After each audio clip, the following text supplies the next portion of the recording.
The boardroom was silent, the kind of silence that weighed heavy on every breath. Ethan Calderon, a man known for skyscrapers and ruthless business deals, stood at the head of the long mahogany table.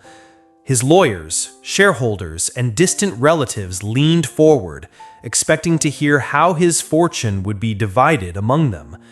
Instead, his voice cut through the room, calm but firm. "Everything I own will go to Samuel Reyes." Murmurs erupted instantly. Who was Samuel?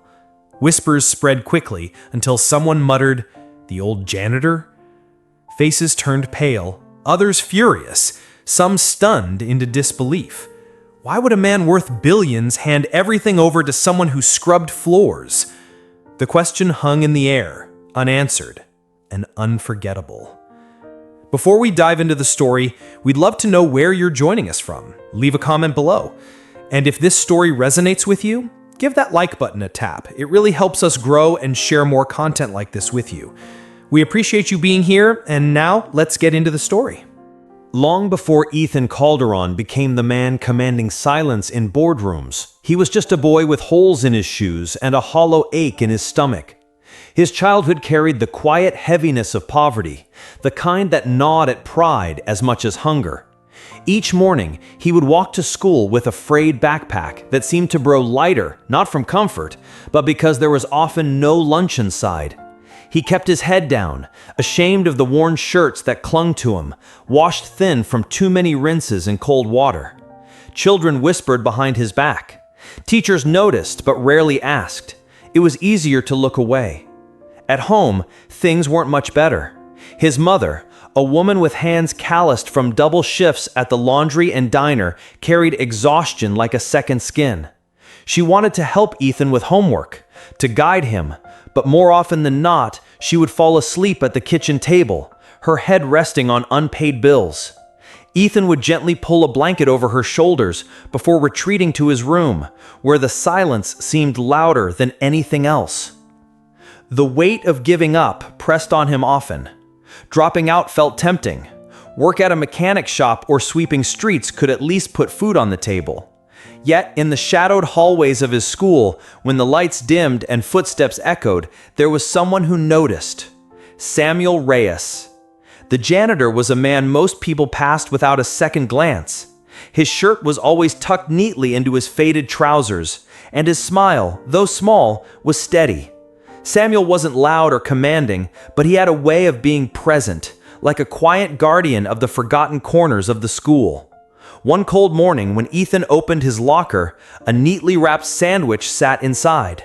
He looked around, confused. It happened again the next day, and the next.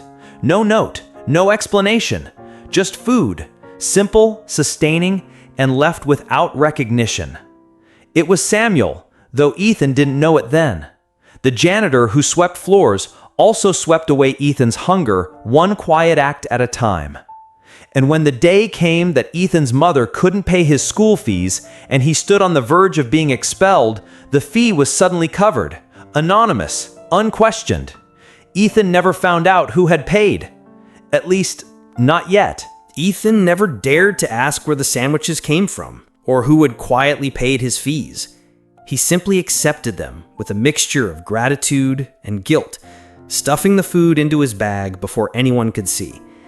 It felt like a miracle dropped into his lap, but also a reminder of how powerless he truly was. And yet, it wasn't just food or money, it was presence. Samuel Reyes seemed to appear in the background of Ethan's hardest days. When Ethan failed a math test and sat alone on the stairwell, Samuel passed by, carrying his mop and bucket. He didn't lecture, didn't scold, but said softly, "One bad mark doesn't decide your future, hijo. Keep trying." The words lingered longer than any teacher's advice. Sometimes after school, Ethan would stay behind to avoid going home to an empty house. He'd sit on the bleachers while Samuel cleaned the gym. The janitor never shooed him away. Instead, he'd strike up small conversations about baseball, about the weather, about how Ethan wanted to build something big one day. Samuel would nod, listening as if every word mattered. Then came the nights when Ethan almost gave up. Once, after being mocked for his torn shoes, he skipped class and wandered the playground. Samuel found him there, sitting by the swings. Without pressing, the janitor quietly set a pair of old but polished shoes beside him. "They're a little worn," Samuel admitted, "but they still have miles left in them, like you." Ethan swallowed hard, unable to answer. It became a rhythm of unseen generosity.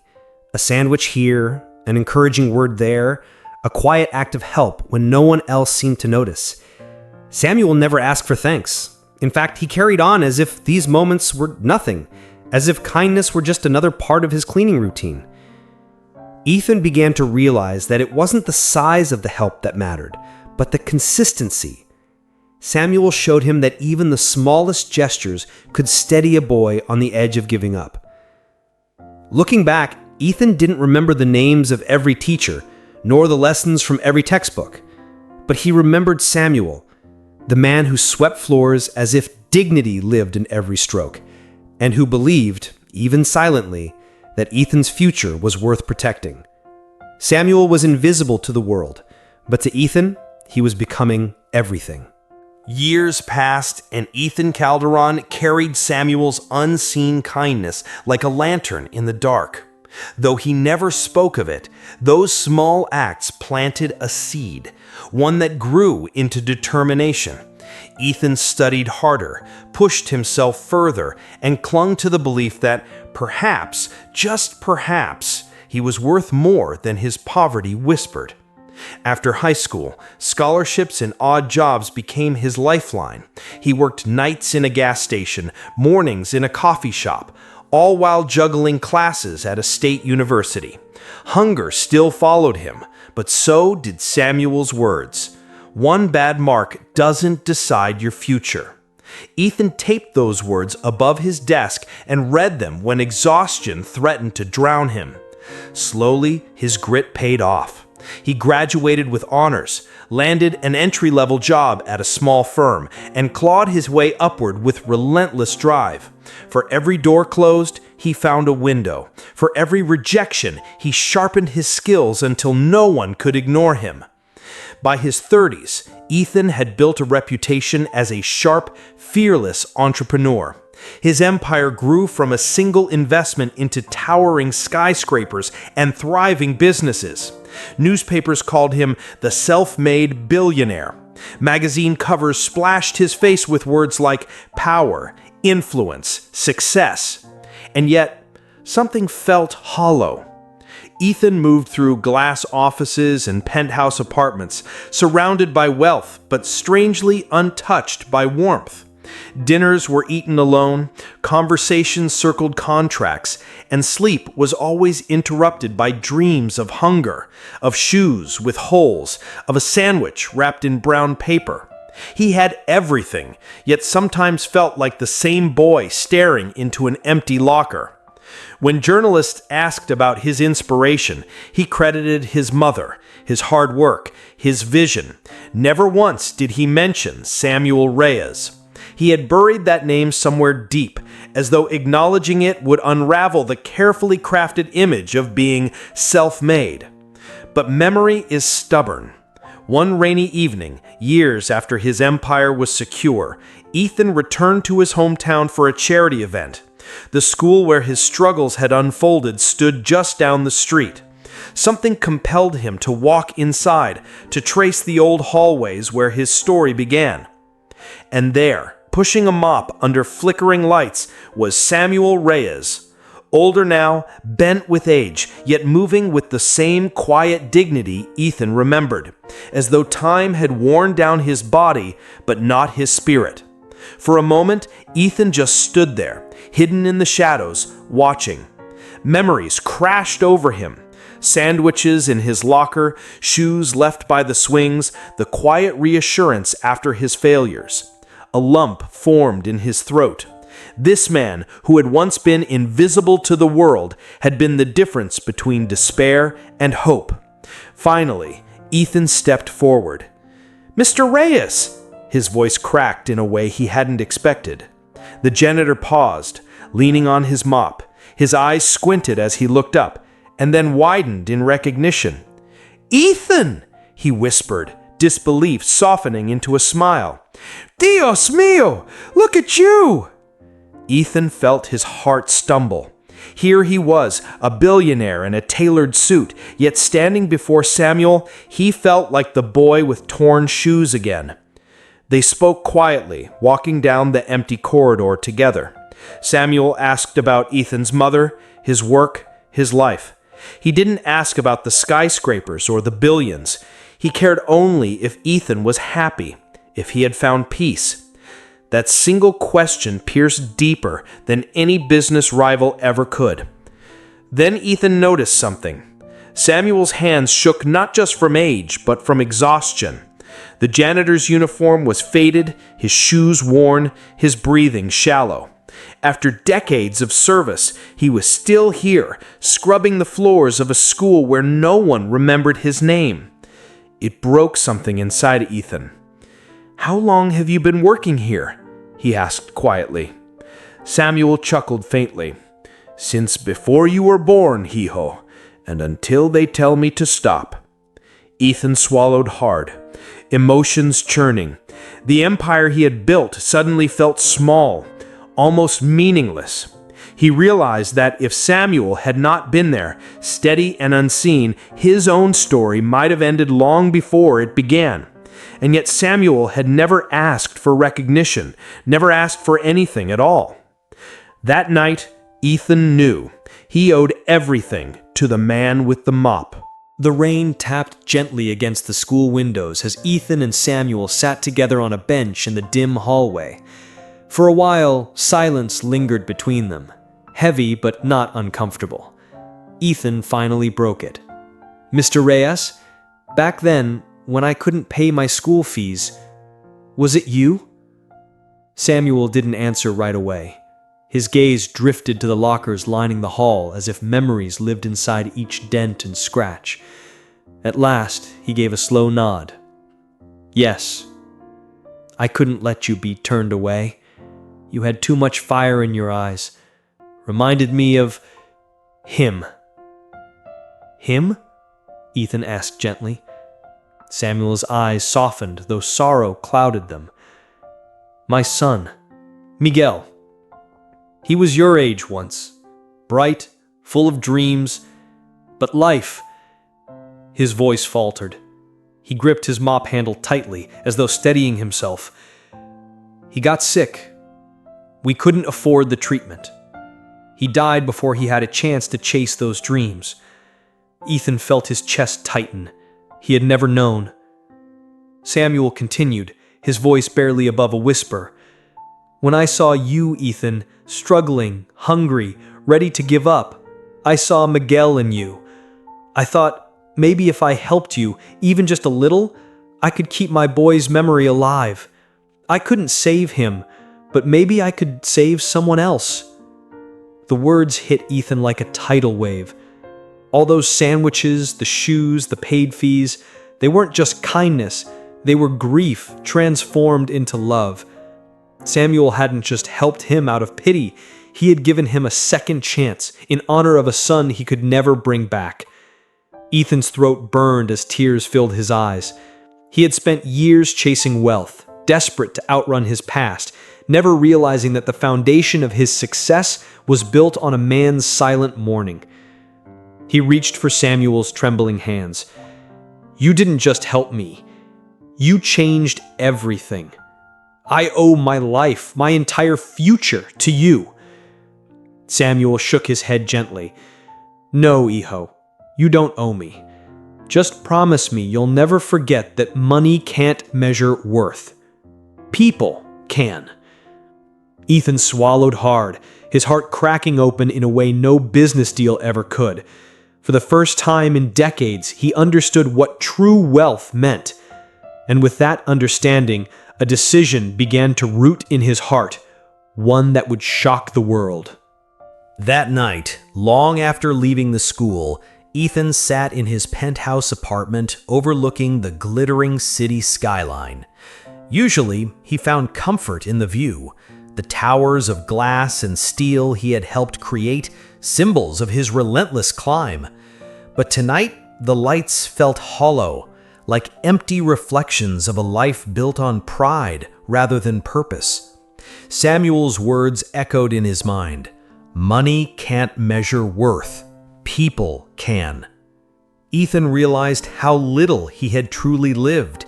His wealth had brought power, but not peace. He had built skyscrapers, but not connections. He had filled bank accounts, but left his heart starving. And the irony cut deep. He owed everything to a janitor who had once given from nothing, while he, a billionaire, had given so little back. In the days that followed, Ethan found himself restless. Board meetings felt meaningless, profit charts like empty scribbles. At night, he thought not of new deals, but of Samuel's tired hands, his quiet smile, his son Miguel, who never had the chance to dream. The transformation began subtly. Ethan started visiting schools anonymously, speaking with children who reminded him of his younger self.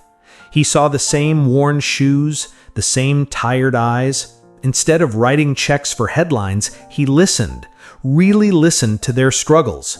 He funded scholarships quietly, leaving no name attached. For the first time, he gave not for recognition, but for love. But it wasn't just generosity that changed him. It was humility. Ethan began to strip away the armor he had worn for decades. He reached out to his estranged family, apologized for the years he had chosen ambition over love. He reconnected with his mother, now older, and held her hand with the tenderness of a son who finally understood sacrifice. Through it all, Samuel remained in his thoughts. The janitor hadn't simply helped him survive poverty. He had shaped Ethan's definition of wealth itself. Real wealth was measured not in skyscrapers, but in kindness, in the invisible threads that bound people together. And so Ethan made a vow. His empire would no longer be his legacy. Instead, his life would honor the man who had quietly carried him through the darkest years. It was then he made the decision that would astonish the world. He would give everything, not to shareholders, not to heirs, but to Samuel Reyes. When the news broke, it rippled across the city like wildfire. Ethan Calderon, the billionaire tycoon, had signed over his fortune, not to his company, not to his distant relatives, but to an old-school janitor named Samuel Reyes. The headlines blared with disbelief. Talk shows debated whether Ethan had lost his mind. Investors panicked, relatives fumed, and the world demanded an explanation. But Ethan remained calm. For him, the decision was not madness, it was clarity. When he visited Samuel to share the news, the janitor nearly dropped his mop. "Ethan, no! This is too much," Samuel whispered, shaking his head.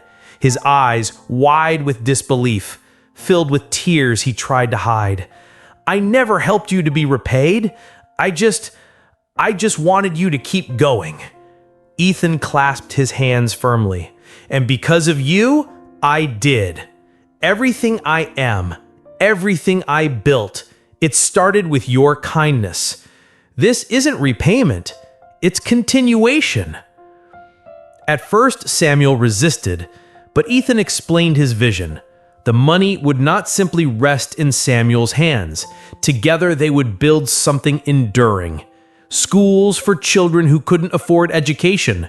Scholarships for dreamers who reminded Ethan of his younger self. Community centers where no child would ever feel invisible. Slowly, Samuel's protests melted into quiet acceptance. For the first time in his life, the man who had always given in silence would be given the means to amplify his compassion. Within a year, the Calderon Reyes Foundation was born. What began as one scholarship grew into a network of opportunities that spread across struggling communities. Children who once carried hunger now carried books. Families once trapped in despair found hope. But the most profound change wasn't written in headlines or measured in figures. It was seen in Samuel himself. For decades, he had been the invisible figure, sweeping behind others' footsteps. Now, children called him Sir Reyes. Parents thanked him openly. The dignity he had always carried quietly was finally recognized. At the foundation's opening ceremony, Samuel stood beside Ethan, too humble to speak at first. But when he finally found words, they trembled with truth. Wealth is not what you keep, it's what you give away. And kindness never dies, it multiplies. Ethan smiled, knowing his fortune had found its true home. The schoolyard was alive with laughter. Children in crisp new uniforms ran across the grass, their shoes sturdy, their bags filled with books they once could only dream of owning. Their joy echoed through the air, brighter than any applause Ethan had ever received in his life.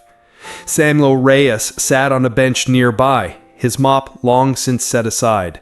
He leaned on his cane now, his face aged but glowing with quiet pride. He watched the children with the same gentle eyes that had once looked upon Ethan in his weakest moments. Beside him stood Ethan, no longer just the billionaire tycoon, but a man unburdened, fulfilled in a way no wealth had ever brought. "Do you see this?" Ethan asked softly, gesturing at the playground. "This is your legacy, Samuel. Not mine, yours." Samuel shook his head, smiling faintly. "No, hijo, it's ours. Kindness given once becomes kindness multiplied. You carried it forward." Ethan swallowed the lump in his throat, realizing how true those words were. The man who once cleaned floors had built something greater than towers of glass. He had built futures, invisible until now. As the sun dipped behind the school building, casting the playground in golden light, Ethan whispered words he wished he had spoken years ago. "Thank you for everything." Samuel placed a hand over his grip steady despite the tremor. "The richest man," he said, "is not the one with the most, but the one who gave everything when he had nothing." Ethan smiled, tears brimming in his eyes. For the first time in his life, he felt truly rich. And in that moment, the world seemed to understand. The quiet power of kindness could outlast any fortune. If this story has touched your heart, we'd love for you to subscribe and turn on notifications so you can always be part of our journey together. Your support means the world to us, and we can't wait to share more love and warmth with you in the next video. Thank you for being here, and we'll see you soon.